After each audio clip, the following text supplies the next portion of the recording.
ঐক্য প্রক্রিয়ার আলোচনা চলছে, তার ফলাফল, নির্বাচন সম্বন্ধে একটি নির্দিষ্ট পথরেখা পাওয়া, তৃতীয়ত আমার একই সাথে আপনার যে বিচারের কথা বলা হচ্ছে আগে হবে না পরে হবে ইত্যাদির বিষয়, এবং চতুর্থ আমাদের শান্তি শৃঙ্খলা অধিকার এবং নিরাপত্তার বিষয়টি কিভাবে নিশ্চিত হবে। আগামী বাজেট ও অর্থনীতির নীতি সংস্কার নিয়ে বহুপাক্ষিক অংশীজনের বৈঠকের শুরুতেই মূল প্রবন্ধ উপস্থাপনে সিপিডির সম্মানীয় ফেলো ডক্টর দেবপ্রিয় ভট্টাচার্য তুলে ধরেন এসব কথা। এসডিজি বাস্তবায়নে নাগরিক প্ল্যাটফর্ম ও সিপিডি আয়োজিত বৈঠকে আসন্ন বাজেট সংস্কার এবং খাতভিত্তিক গুরুত্বের কথা বলেন অর্থনীতিবিদরা। বিশেষ করে জিডিপি প্রবৃদ্ধি ও বিনিয়োগ বাড়ানো সহ বেশ কয়েকটি খাতে বরাদ্দ বাড়াতে পরামর্শ দেন বক্তারা। টিভেট এডুকেশন ডিপ্লোমা এগুলো নিয়ে একটা স্টিগমা রয়ে গেছে, সোশ্যাল স্টিগমা, সেটা কিভাবে দূর করা যায় সেটা নিয়ে ভাবতে হবে।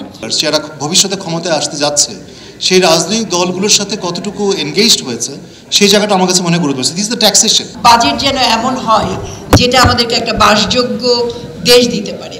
রাজধানীর হোটেল লেকশোরে আয়োজিত বৈঠকে কালো টাকা সাদা করার সুযোগ আর না দেওয়ার পক্ষেও মত দেন আলোচকরা। তারা বলেন, কালো নীতির মাধ্যমে ব্যবসায়ী, আমলা ও রাজনীতিবিদরা দুর্নীতি করেই যাচ্ছে। যে সুবিধাগুলি এখনো বিরাজমান আছে কালো টাকা সাদা করার, এটা অর্থনৈতিকভাবেও এটার কোনো সুফল আমরা পাই না, যৌক্তিকতা পাই না, এবং রাজনৈতিকভাবেও এটা একটা মরণঘাতী ব্যাধি, ক্যান্সার।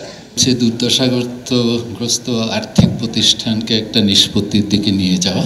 আমরা শুধু কিছু ট্রান্সফার দেখেছি, কিন্তু কাঠামোগত কোনো পরিবর্তন আমরা দেখি নাই। শুধু আমরা দুর্নীতির দিকে তাকালে হবে না, এই সেক্টরটাকে যদি দীর্ঘমেয়াদে ভালো করতে হয় তাহলে আমাদের নীতিমালার দিকে যেতে হবে। এ সময় বিএনপির স্থায়ী কমিটির সদস্য আমির খসরু মাহমুদ চৌধুরী বলেন, অন্তর্বর্তী সরকারের সীমাবদ্ধতা আছে বিধায় বাজেটে তাদের কাছ থেকে খুব বেশি কিছু প্রত্যাশা করা ঠিক হবে না। ডেমোক্রেটিক ইকোনমির মাধ্যমে অর্থনৈতিক স্থিতিশীলতা ফিরিয়ে আনতে হবে বলে জানান তিনি। আমাকে এই ইকোনমিক মডেলে ঢুকতে হবে, not just political democratisation but economic democratisation of Bangladesh. Economic চেঞ্জের সাথে যদি পলিটিক্যাল চেঞ্জ আমরা আনতে না পারি, কালচারাল চেঞ্জ আনতে না পারি, তাহলে কিন্তু আমরা এগোতে পারবো না। এই সাংঘর্ষিক রাজনীতি থেকে বেরিয়ে আসতে হবে আমাদের।